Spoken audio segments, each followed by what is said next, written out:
For me, first off, man, just obviously you know me pretty well, but I guess whoever's watching this won't.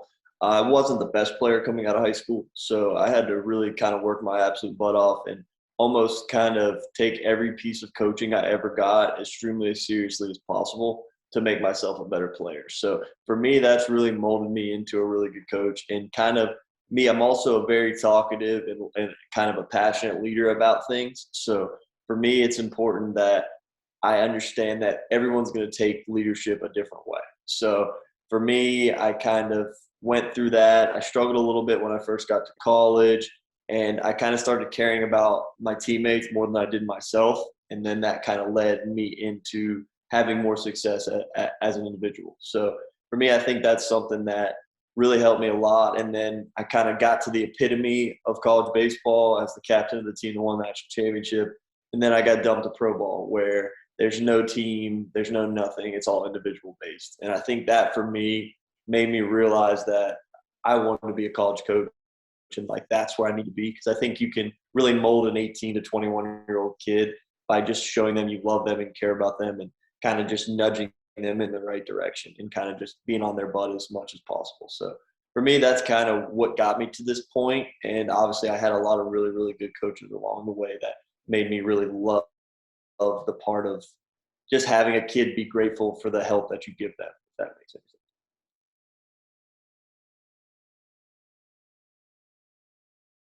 Well, Connor, obviously you played with me, and you know I always kind of was a coach on the field, and I always think that a good leader and someone that cares about everyone else is going to end up making a good coach. But the transition was honestly a little bit harder than I thought.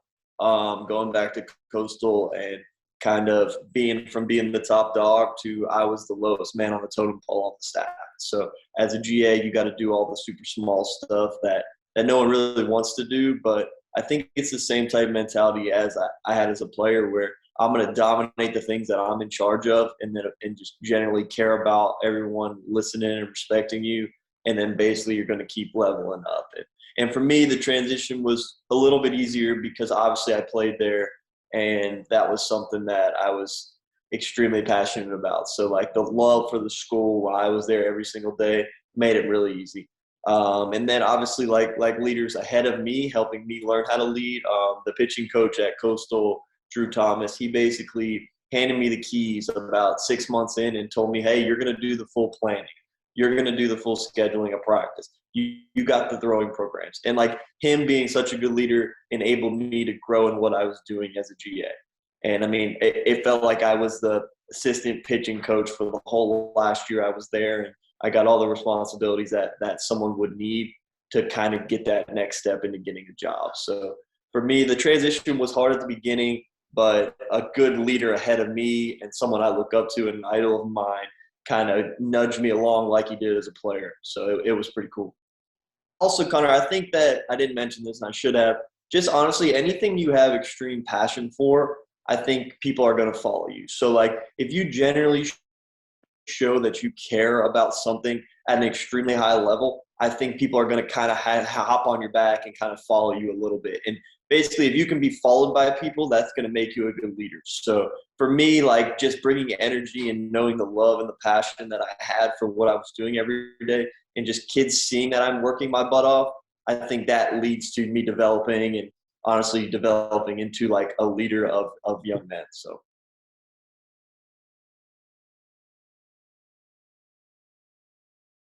Oh, absolutely, man. And honestly, it's cool too because all three of those guys led in a different way. So, like Coach Thomas was very, very smart and intelligent, but he wasn't a hoorah yell type guy. So he taught me how to kind of use that to my advantage. Coach Gilmore was more of a get on your butt, yell at you, we're gonna run if we don't do good type coach. So like that was another piece that I learned and saw that I needed to add to what I do. And then Coach Schnall was just like one of the most thorough, well thought out humans that I've ever been around, worked for, played for, coached for. And for me, watching those guys and seeing the success we have, I've kind of created a formula that I think is what it takes to win.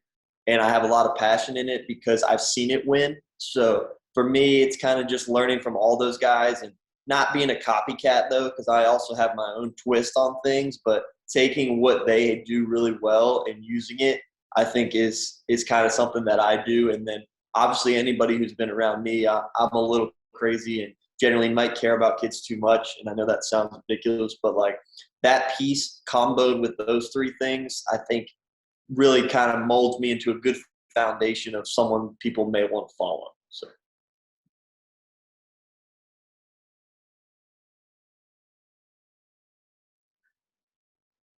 Yeah, no, it was definitely a transition for me, man.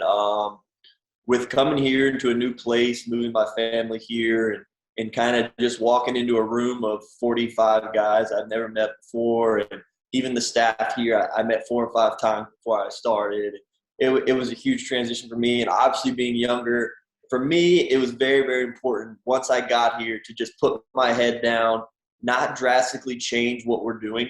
So basically, I talked to the coach who was here beforehand and kind of saw what he did. I took all my leaders, my juniors and seniors, and my better players and asked them what they do on a day-to-day basis. I wrote all that down, took extreme notes on it, and basically tried to make sure that the transition was fair to the players. So in a lot of places, whenever you get a new job, basically you come in and it's a dictatorship, and you're going to do Mike Morrison's pitching philosophy. And eventually we're going to get to a point of where it's a lot more of the stuff I want to do, but a slow transition makes the players buy in a little bit better. So basically what I did this year was I have a few things that I make mandatory, and then the rest of the stuff is stuff that I've watched them for the first 2 months and see what they do every day.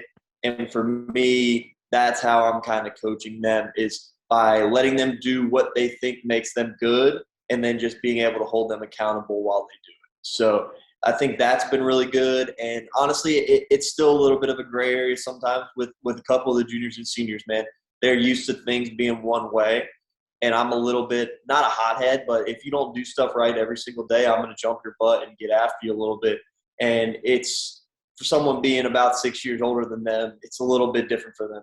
And for me, it's very important being young to work that fine line of being their buddy and being their coach. So, like, I want them to look at me as like a big brother who kind of looks over them, if that makes any sense, where they're going to listen to what the heck I say. We can still clown around and have a good time, because I think anybody's going to want to learn better from someone that they think has actually done this before. A lot of the time in our job, there's 55, 6-year-old dudes that don't even like walking out to the field some days. And like that, to me as a player, makes it a lot easier when I can play catch with them, and I can get out there and run with them, and I can lift with them and kind of show them that, hey, I'm in this with you. And like, I think that that's something that can get this younger Eric kid to buy in.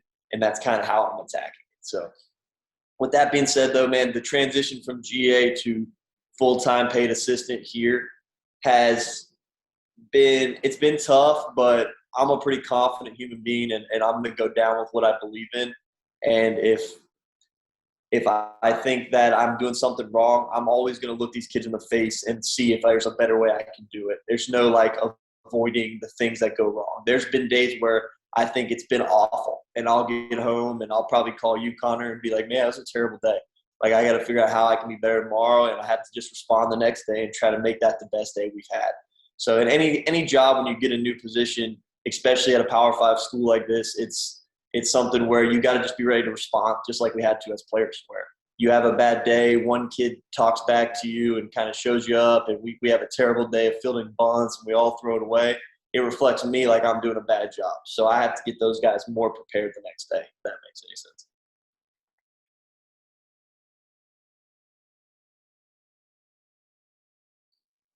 For me, especially in this era of player, it's a lot different than me and you, Connor, where we would kind of just say yes, sir, and do whatever the heck they said. You kind of have to figure out the kid. So I have 2 or 3 guys that are like that, where, hey, man, this is what I think. What do you think? And normally these kids are going to be like, no, you're the coach. I know what you're saying. Some of these kids think in this world of analytics and all these pitching labs and all that stuff. In my job, it's been a transition. So it's about kind of making what I want them to do seem like their idea. And I know that sounds ridiculous, but I think if they have confidence and conviction in what they're doing, they're going to be fine. There's many ways to skin a cat in the baseball world. I think you could throw weighted balls, you could long toss, you could throw a rock into a tree. If you do it diligently, you're going to get better. So for me, it's kind of taking what they want to do and kind of spinning it into something that I think is good for them, but also making it seem like it's their idea. And that's something I've had to do with a few of our better players because, heck, they've had success. We had a freshman All-American. We've had a second-team All-American, a Cape All-Star. So, like, it's not my job to come in here and change everything they're doing because what they're doing is successful. But it's also not my job to not do anything. So, like, I have to continue to find a way to get them better and to continue to grow them and prepare them for professional baseball because in this job, that's really what we're doing is you want to win a lot of games, but you're trying to change kids' lives. So at a Power 5 school, if you're one of our best 4 or 5 guys, you're going to get a chance to play professional baseball.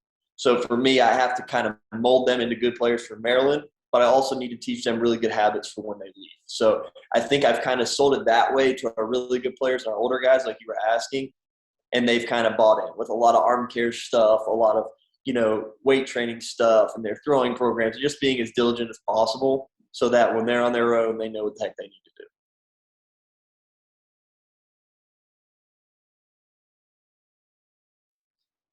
Yeah, I mean, it's just all learning. I write everything down. So basically, if I have a really good day or see something that works, I put that in my notebook and then basically date it and kind of see where we're at.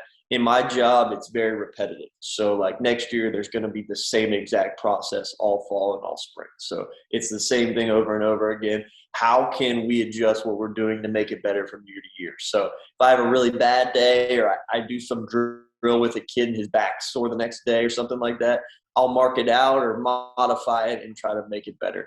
It's just it has been a little tough with the transition with guys that are used to kind of just being good and they don't really like to work hard. They've just been good.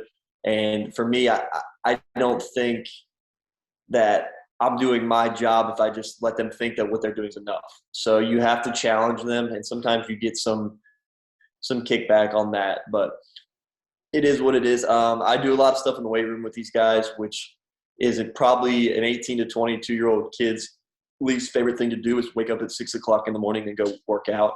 So for me, I think it's important that I show up with them at 6 o'clock and I'm in the squat rack. I'm spotting those guys and just kind of making sure that they know I see how important it is and how hard they're working. And that kind of gives me a little bit more leeway in when I'm yelling at them at the field, if that makes any sense. Like if I can help them get better in the weight room, because that's really what's going to make you throw harder and develop as a player and be able to prolong an outing is going to be being stronger. A lot of the stuff we do as a pitching coach is tedious. Like you're just playing catch and then you're fielding a couple balls and you're done. And like in theory, that's going to get you 1/5 as better as lifting really hard in the weight room. So for me, I've made that transition into just finding the stuff that's important. Yeah, I'm listed as a pitching coach, but I need to make sure that these guys know what they're doing with their stuff, as in like they know how to use their pitches. And also I need to know that they know what working hard looks like. And I think that that's more important than the X's and O's of actually throwing a baseball. So that's kind of the one thing I've really learned here is like when you're at a good school and you have the chance to get good players, you don't have to drastically turn a kid that's 82 miles an hour into 95 miles an hour. You got to make the kid who's 92, 94 be 92, 94 all year. And how do you do that? I'm kind of working through that right now and trying to figure out the best way. I think it's going really well, but obviously we got some time to see what the heck's going to happen. But I've learned a lot with that and just kind of you're not always like creating a diamond in the rough. We have some diamonds. I need to just polish those, if that makes any sense.